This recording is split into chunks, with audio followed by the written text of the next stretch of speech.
Hello everyone, welcome to our channel exam है। आज जिस टॉपिक पे हम डिस्कस करेंगे वो है हेरिडिटी एंड एवोल्यूशन।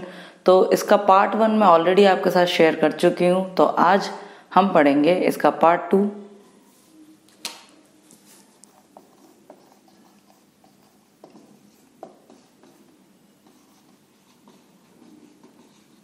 तो आज जो टॉपिक हम इसमें डिस्कस करेंगे वो है डाईहाइब्रिड क्रॉस या फिर लॉ ऑफ इंडिपेंडेंट असॉर्टमेंट। तो ये डाईहाइब्रिड, जैसे हमने अपने प्रीवियस वीडियो में पढ़ा था कि मोनोहाइब्रिड क्रॉस क्या होता है, उसी तरीके से ये डाईहाइब्रिड क्रॉस हम पढ़ेंगे। तो मोनोहाइब्रिड क्रॉस में जैसे हमने सिर्फ एक ही कैरेक्टर लिया था या एक ही ट्रेट लिया था, वो था हाइट का कैरेक्टर, जिसमें 2 जीन इन्वॉल्व थे, एक टॉलनेस का और एक डॉर्फनेस का। इसी तरीके से डाईहाइब्रिड क्रॉस में अब 2 कैरेक्टर इन्वॉल्व होंगे, इसलिए इसका नाम है डाईहाइब्रिड, यानी कि 2 कैरेक्टर्स। तो इसमें 2 कैरेक्टर्स या फिर ट्रेट्स इन्वॉल्व रहेंगे। तो 2 कैरेक्टर जो कि मेंडल ने अपने एक्सपेरिमेंट में लिए थे वो थे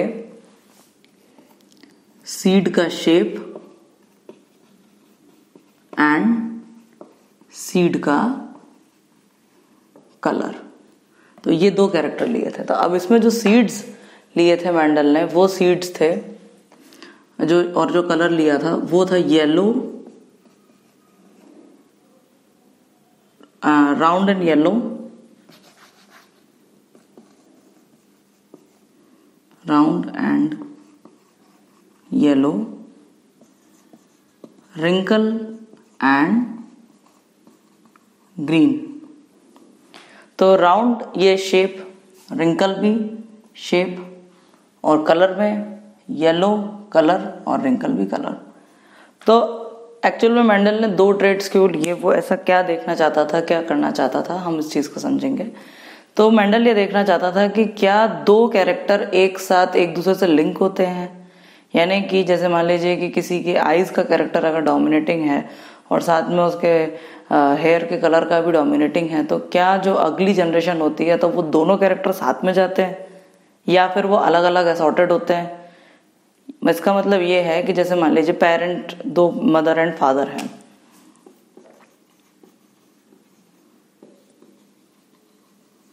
ठीक है। अब मदर एंड फादर है। अब मान लीजिए कि मदर की आई का कलर है ब्लू, फादर की आई का कलर है ब्राउन, मदर के हेयर का कलर है ब्लैक और फादर के हेयर का कलर है ब्राउन।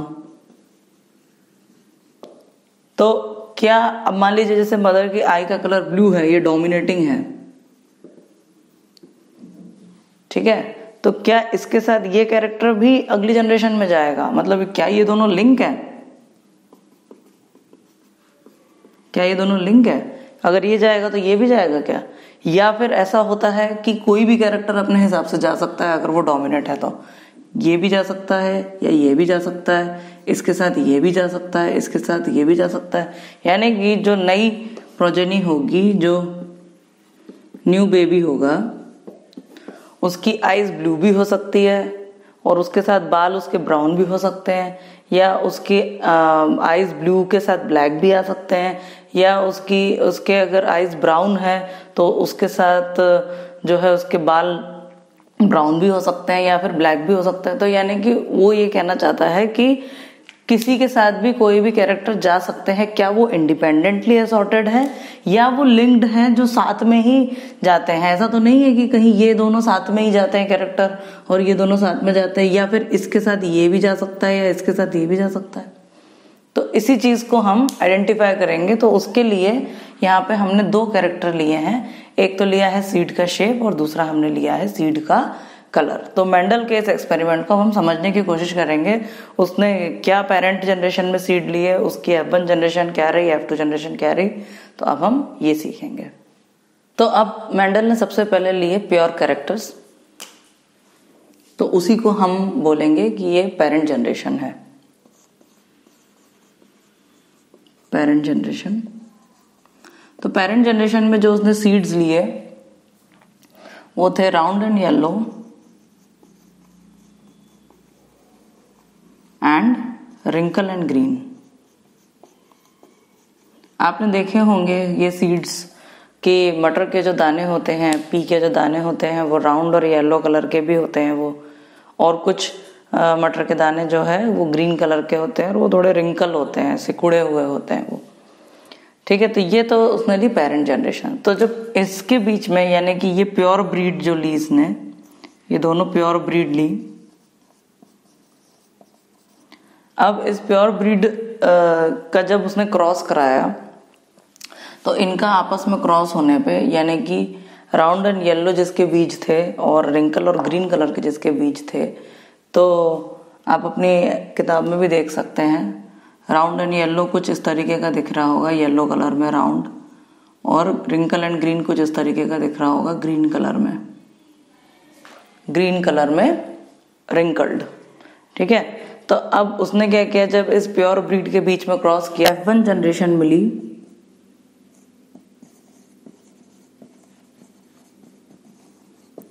उसमें उनको सारे के सारे क्या मिले, राउंड एंड येलो, यानी कि क्रॉस कराने के बाद उनको सारे के सारे क्या मिले, राउंड एंड येलो।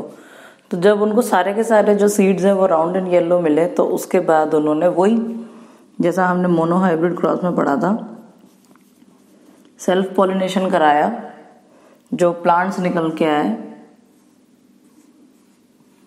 जो ये प्लांट्स निकल के आए, इनके फ्लावर में सेल्फ पॉलिनेशन कराया, और सेल्फ पॉलिनेशन का क्रॉस कराने के बाद यानी कि ये सारे प्लांट्स के सीड्स क्या थे, round and yellow, round and yellow, round and yellow. तो उनके बीच में फिर से सेल्फ पॉलिनेशन कराया। तो सेल्फ पॉलिनेशन कराने के बाद जो इनको F2 generation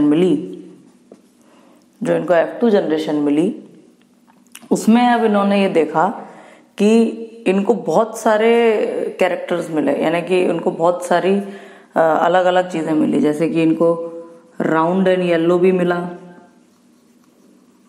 round and green भी मिला,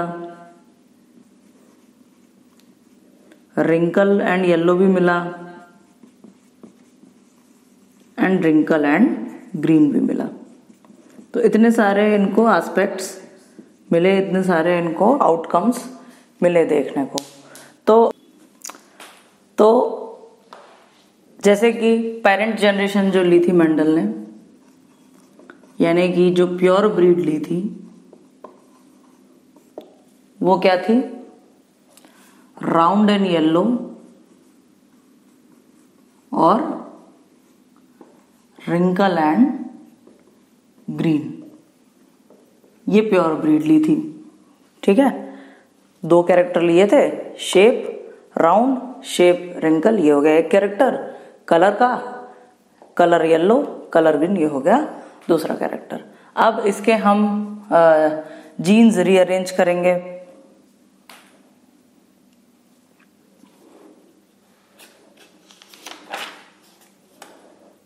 तो क्योंकि हमको F1 जनरेशन में, जैसा कि मैंने आपको पहले बताया कि जो F1 जनरेशन थी उसमें हमको सारे के सारे क्या मिले, राउंड एंड येलो। तो हम इससे क्या पता लगाएंगे कि राउंड और येलो क्या है, वो डोमिनेटिंग कैरेक्टर है, रिंकल और ग्रीन क्या है, वो रिसेसिव कैरेक्टर है। तो इसको हम कैपिटल आर से डिनोट करेंगे, येलो को हम कैपिटल वाई से डिनोट करेंगे, रिंकल को हम स्मॉल आर से डिनोट करेंगे, और ग्रीन को हम स्मॉल वाई से डिनोट करेंगे। अब हम इसको W और इसको G नहीं ले सकते, नहीं तो आगे और भी ज्यादा कंफ्यूजन हो जाएगी। इसलिए हम क्या करते हैं कि जो भी हमारा डोमिनेटिंग कैरेक्टर होता है उसको हम कैपिटल लेटर से डिनोट करते हैं, और जो भी हमारा रिसेसिव कैरेक्टर होता है उसको हम स्मॉल लेटर से डिनोट करते हैं। तो ये capital R, capital Y, small R. अब इसके जीन्स को अलग अलग करें तो इसके जीन किस तरीके से रीअरेंज होंगे, इनको दूर दूर करें हम, तो इसके जीन कुछ इस तरीके से रहेंगे। कैपिटल आर का इसके साथ क्रॉस होगा, इसका इसके साथ क्रॉस होगा, इसका इसके साथ भी क्रॉस होगा, और इसका इसके साथ भी क्रॉस होगा। तो ये राउंड एंड येलो। तो ये इसके जीन्स हैं। Round and yellow. अब ये रिंकल एंड ग्रीन के इसके जीन्स इस तरीके से असॉर्टेड है, अरेंज्ड है।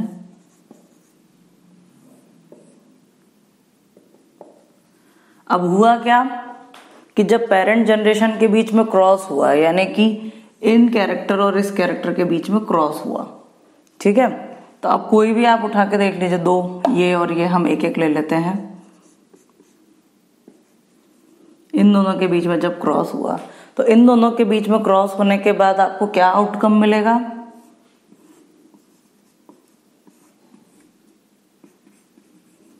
ठीक है, capital R small R, capital Y small R Y, इन दोनों के बीच में क्रॉस में हमको ये आउटकम मिलता है।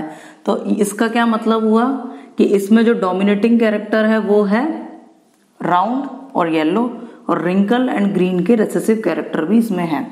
लेकिन अब क्योंकि क्या हुआ कि F1 जनरेशन में क्या हमको आउटकम मिले थे? सारे के सारे राउंड एंड येलो। तो हम उससे ये कंक्लूजन निकाल सकते हैं कि जो F1 जनरेशन में हमको राउंड और येलो मिले थे वो डोमिनेटिंग कैरेक्टर थे, जिस वजह से जो रिंकल और ग्रीन जो रिसेसिव कैरेक्टर थे वो दब गए। तो ये तो हुई F1 जनरेशन। अब हम आते हैं F2 जनरेशन में। तो क्या किया कि ये राउंड और येलो के जितने भी सीड्स थे उनको फिर से उगाया, फिर से उगाने के बाद उनके फ्लावर आए, फ्लावर आने के बाद उनमें फिर से क्या हुआ? क्रॉस हुआ।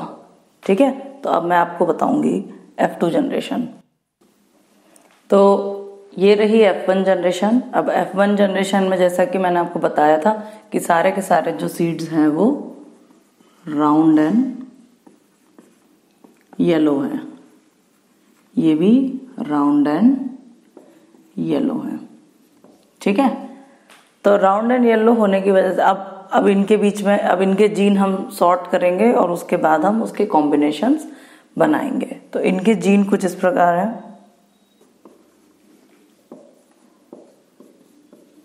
अब इनके जीन कुछ ऐसे होंगे, capital R capital Y, capital R small Y, small R capital Y, small R small Y.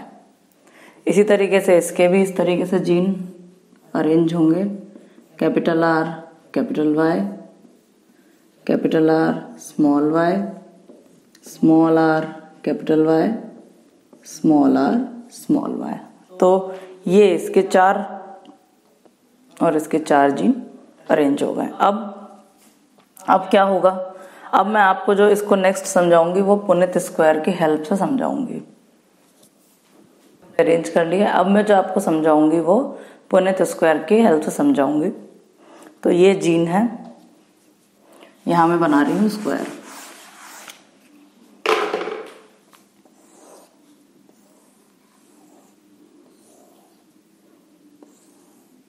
Gene को यहाँ पे अरेंज करूंगी।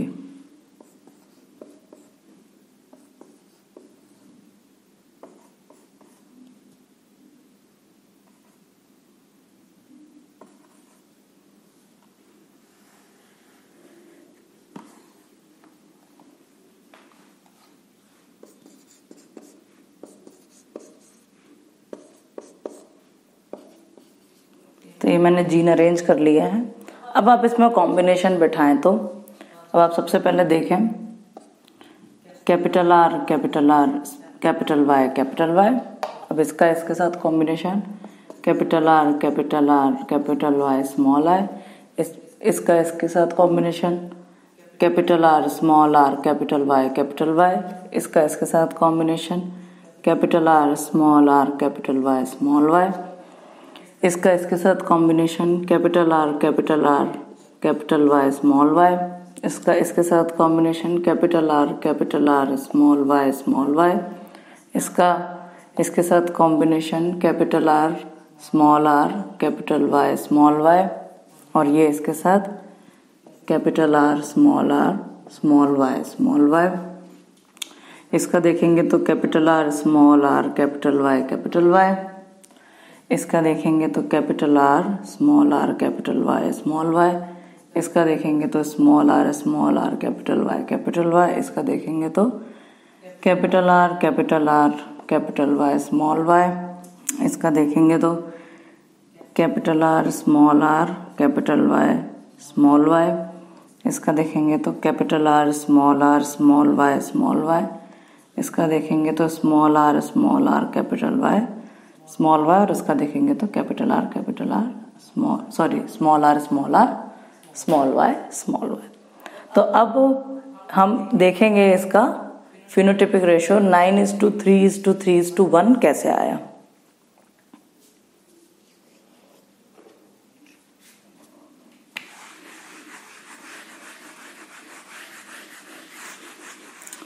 तो सबसे पहले हम चारों कैरेक्टर लिख लेंगे जो राउंड येलो,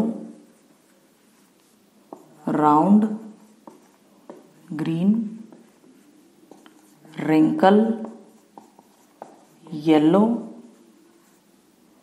रिंकल ग्रीन। तो सबसे पहला आप देखें तो इसमें क्या है, कैपिटल आर और कैपिटल वाई, दोनों ही कैपिटल आर है, दोनों ही कैपिटल वाई है, तो ये क्या हुआ आपका राउंड एंड येलो। ठीक है, अगला देखें, इसमें 2 कैपिटल आर है और 1 कैपिटल वाई है, तो जब भी एक कैपिटल आर या एक कैपिटल वाई आ जाता है तो इसका मतलब फिर उसी का कैरेक्टर शो होगा, वो डोमिनेटिंग जीन होगा। तो ये भी क्या रहेगा आपका राउंड एंड येलो। इसमें भी देखो 1 कैपिटल आर है 2 कैपिटल वाई है, तो ये भी क्या होगा राउंड एंड येलो, ये भी क्या होगा आपका राउंड एंड येलो, ये भी रहेगा आपका राउंड एंड येलो, ये रहेगा आपका राउंड एंड ग्रीन, क्योंकि ग्रीन को हमने डिनोट किया था स्मॉल वाई से, तो ये रहा आपका राउंड एंड ग्रीन, ये रहा आपका वापस से राउंड एंड येलो, क्योंकि इसमें 1 कैपिटल आर है कैपिटल वाई है, इसमें कैपिटल आर है तो ये रहेगा राउंड, क्योंकि इसमें स्मॉल वाई है तो ये रहेगा ग्रीन। ये रहा आपका कैपिटल आर कैपिटल वाई, तो ये रहेगा आपका वापस से राउंड एंड येलो, ये भी रहेगा आपका राउंड एंड येलो। अब इसमें आप देखो स्मॉल आर है और कैपिटल वाई है, तो ये क्या रहेगा रिंकल, क्योंकि हमने रिंकल को स्मॉल आर से डिनोट किया था, तो रिंकल एंड येलो, तो ये रहा रिंकल एंड येलो। ये भी क्या रहेगा रिंकल एंड येलो, क्योंकि इसमें कैपिटल वाई है तो ये तो रिसेसिव हो गया इसमें, और ये डोमिनेटिंग हो गया, और ये वाले तो दोनों ही रिसेसिव है, तो ये भी हो गया आपका रिंकल एंड येलो। उसके बाद ये रहा आपका वापस से वही राउंड एंड येलो, और ये रहा आपका राउंड एंड ग्रीन, क्योंकि कैपिटल आर है और यहाँ पे स्मॉल वाई है, तो ये हो गया आपका राउंड एंड ग्रीन। ये रहा आपका वापस से रिंकल एंड येलो, और आपको एक आउटकम मिला है रिंकल एंड ग्रीन का, क्योंकि इसमें दोनों ही रिसेसिव कैरेक्टर है। अब इसे काउंट करें तो 1 2 3 4 5 6 7 8 9, तो ये रहे 9, ये रहे 3, ये भी रहे 3 और ये रहे 1। तो इसका फिनोटिपिक रेशियो क्या हुआ 9:3:3:1। अब इसका एक जीनोटिपिक रेशियो भी होगा, लेकिन वो थोड़ा सा कॉम्प्लिकेटेड और ज़्यादा होगा, तो वो वैसे पूछा नहीं जाता है किसी भी एग्जाम में, तो इसलिए हम अभी इसको यहाँ पे छोड़ते हैं और इसका हम आगे बढ़ते हैं। अब जैसा कि आपने लॉ ऑफ इंडिपेंडेंट असॉर्टमेंट में ये पढ़ा कि किस तरीके से कोई भी एक कैरेक्टर या एक जीन या एक ट्रेट किसी दूसरे कैरेक्टर के साथ लिंक नहीं होता, वो अपने इंडिपेंडेंटली असॉर्टेड होते हैं, यानी कि कोई भी कैरेक्टर कोई भी दूसरे कैरेक्टर के साथ अपना एक नया जो है कैरेक्टर बना सकता है। जैसे कि आपने देखा कि जो राउंड एंड येलो था और रिंकल एंड ग्रीन था, तो राउंड एंड ग्रीन भी बन सकता है और रिंकल एंड येलो भी बन सकता है। तो यानी कि कोई भी कैरेक्टर किसी के साथ लिंक्ड नहीं होते, साथ में नहीं जाते, वो अपने इंडिपेंडेंटली ट्रांसफर होते हैं। तो अब हम ये समझेंगे कि किस तरीके से कैरेक्टर्स एक जनरेशन से दूसरे जनरेशन में ट्रांसफर होते हैं, कैसे जाते हैं ये कैरेक्टर एक जनरेशन से दूसरे जनरेशन में। लेकिन उससे पहले, इस चीज को समझने से पहले हमें समझना होगा सेक्स डिटर्मिनेशन को, यानी कि कैसे पता लगता है कि बॉय है कि गर्ल है। तो सबसे पहले हम ये समझेंगे। तो इसको समझने के लिए एक छोटा सा इंट्रो में दूंगी कि ह्यूमंस के अंदर 46 क्रोमोसोम्स होते हैं।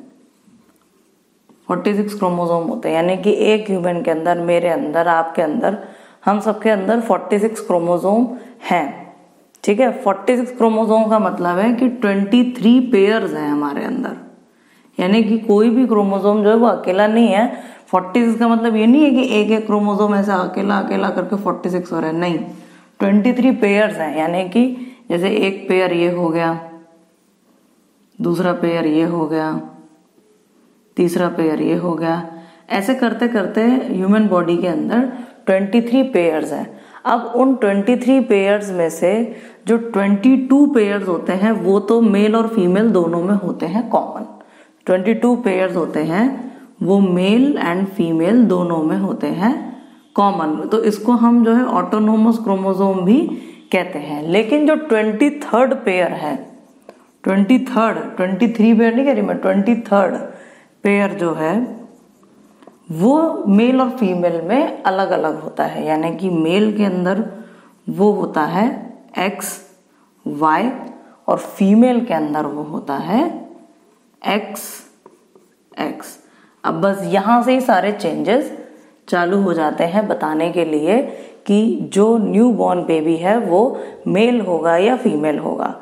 तो बहुत से ऐसे और दूसरे एनिमल्स है, ये खाली सेक्स डिटर्मिनेशन और ऐसा क्रॉस होके ह्यूमंस में भी होता है, प्लांट्स में भी होता है ना, लेकिन बहुत से ऐसे एनिमल्स हैं जहाँ पे जो मेल है या फीमेल है इसका जो डिटर्मिनेशन है वो टेम्परेचर पे डिपेंड करता है। जैसे कि रेप्टाइल्स में कुछ ऐसा ही होता है।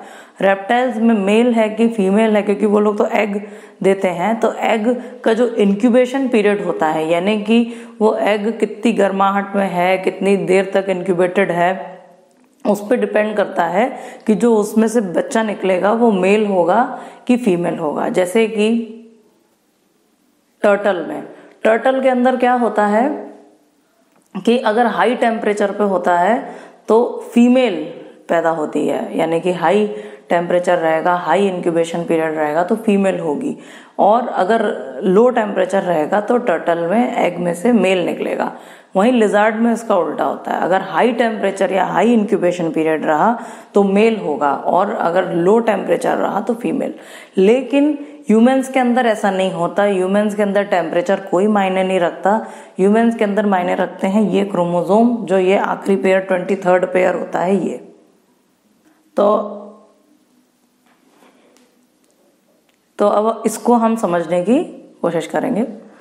तो अब ये हो गया मेल और ये फीमेल। तो होता क्या है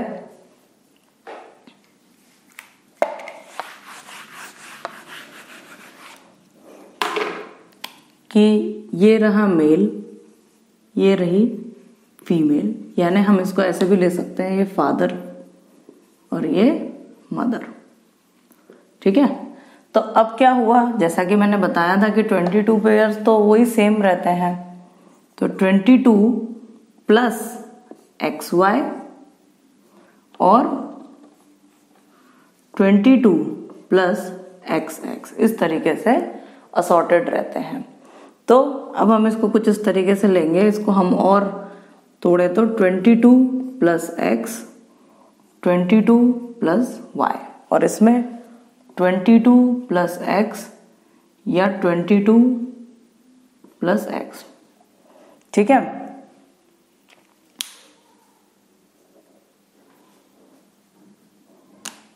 तो अब इनके बीच में जो क्रॉस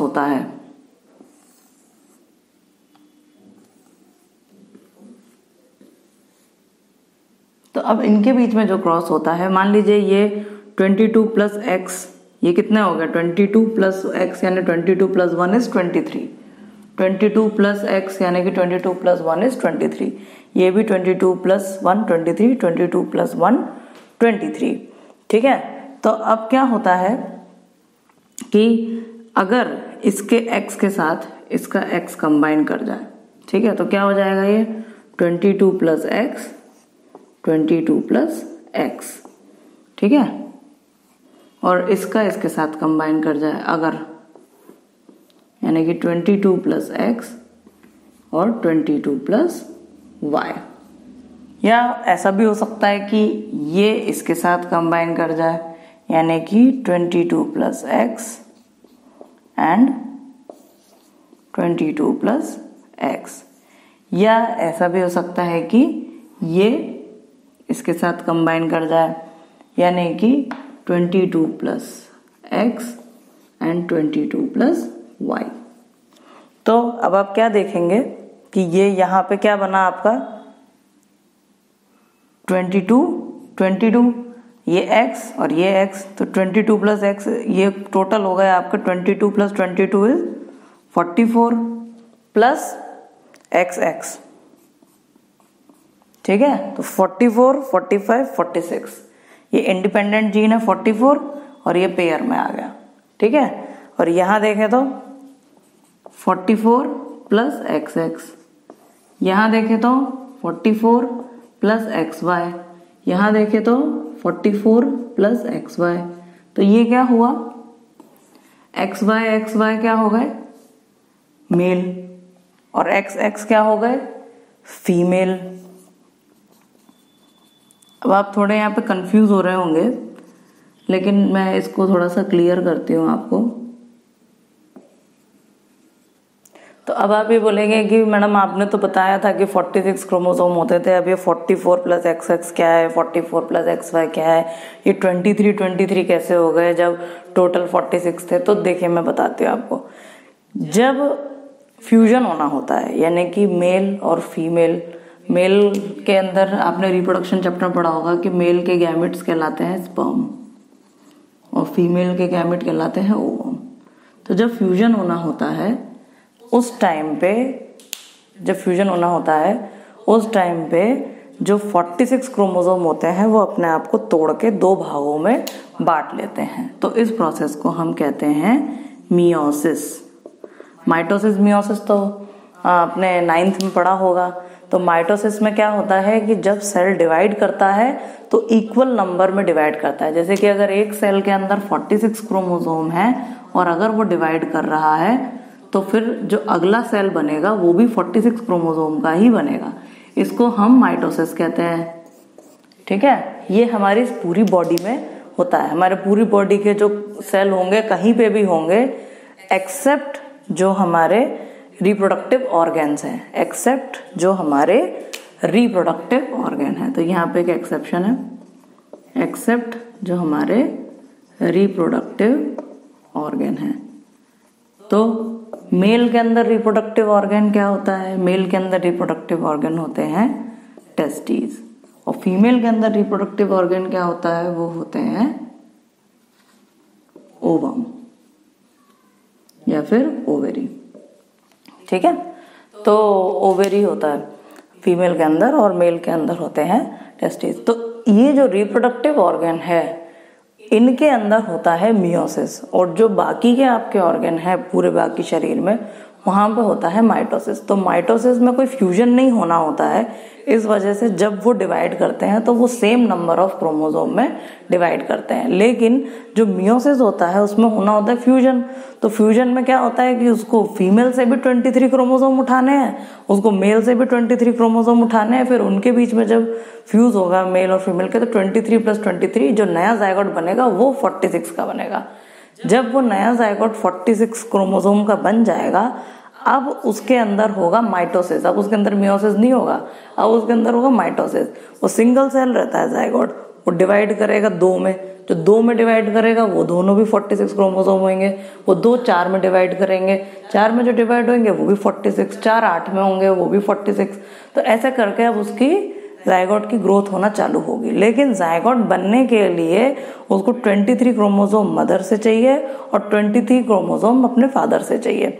इसीलिए जो खाली रिप्रोडक्टिव ऑर्गन होते हैं उसी में ही मियोसिस होता है, बाकी पूरी बॉडी में जो है वो माइटोसिस रहता है जिसमें सेम नंबर ऑफ क्रोमोसोम आगे बढ़ते हैं, लेकिन मियोसिस में क्रोमोसोम का नंबर आधा हो जाता है। तो अब आप जैसे यहाँ देखेंगे कि यहाँ क्रोमोसोम का नंबर क्या हो गया, हाफ हो गया। 22 प्लस एक्स और वाई हमने लिया है, तो 22 प्लस एक्स अगर हम लेंगे तो देखो 22 प्लस 1 इज 23, इसको भी स्प्लिट कर लें अगर हम तो 22 प्लस वाई, ये तो पेयर है ना, क्योंकि ये तो पेयर है, 22 प्लस एक्स वाई का पेयर, ये भी पेयर है 22 प्लस एक्स वाई का पेयर। लेकिन इस पेयर को भी अगर हम स्प्लिट कर लें तो 22 plus X, 22 plus Y, 22 plus X, 22 plus X. तो अब इनके बीच में जो फ्यूजन होगा, तो अब आप देखो 22 प्लस एक्स यानी ये 23, ये हो गया 23, तो ये टोटल कितने हो गए 46, 44 प्लस एक्स एक्स 44, 45, 46। यहाँ पे भी देखो आप 22 एक्स 22, तो ये भी आपका कितना हो गया 40। तो अब मैं आपको बताऊंगी जिस तरीके से आपके बुक्स में दिया हुआ है। तो मेल के अंदर होते हैं एक्स वाई क्रोमोसोम, फीमेल के अंदर होते हैं एक्स एक्स क्रोमोसोम। अब इनके बीच में क्रॉस कराएंगे तो X X X X X Y X Y. तो जो ये एक्स एक्स वाला रहेगा ये होगी फीमेल, ये भी एक्स एक्स वाला जो रहेगा ये बनेगी फीमेल, ये एक्स वाई होगा ये बनेगा मेल, और ये भी जो एक्स वाई होगा वो बनेगा मेल। ठीक है, तो इससे ये पता चलता है कि 50% चांसेस होते हैं फीमेल होने के और 50% चांसेस होते हैं मेल होने के। और always male is responsible for deciding the gender. जो जेंडर डिसाइड करने का काम है कि भाई फीमेल होगा कि मेल होगा, ये मेल के ही क्रोमोसोम पर डिपेंड करता है, क्योंकि फीमेल के पास तो दोनों ही एक्स क्रोमोसोम है, और एक्स क्रोमोसोम का मतलब ही होता है कि वो फीमेल क्रोमोसोम है। लेकिन मेल के साथ एक एक्स है एक वाई है, क्योंकि वाई होता है मेल के लिए और एक्स होता है फीमेल के लिए। तो अगर आप देखें तो जो कैरेक्टर मेल से जाएंगे, जो क्रोमोसोम मेल से जाएगा, अगर वो एक्स जाता है तो फीमेल ही होगी, क्योंकि इसके पास तो दोनों ही एक्स है। और अगर वाई जाता है तो मेल होगा, क्योंकि वाई सिर्फ मेल के पास होता है। तो इस तरीके से जेंडर जो हमेशा डिसाइड करते हैं वो मेल के क्रोमोसोम डिसाइड करते हैं, और हमेशा चांसेस होते हैं 50-50% के कि 50% मेल चाइल्ड होगा या फीमेल चाइल्ड होगा। अब इसके बाद मैं आपको बताऊंगी अगली क्लास में कि किस तरीके से कैरेक्टर्स या ट्रेट आगे ट्रांसफर होते हैं। यहाँ तक अगर आपके डाउट क्लियर हो गए हैं तो मुझे आप ज़रूर बताइए कमेंट करके। और अगर आपको मेरा वीडियो पसंद आया तो प्लीज़ उसे लाइक करिए, चैनल को सब्सक्राइब करिए। होपफुली आपको पसंद आया होगा, आपको समझ आया होगा। मुझे कमेंट सेक्शन में ज़रूर बताएं। Thank you.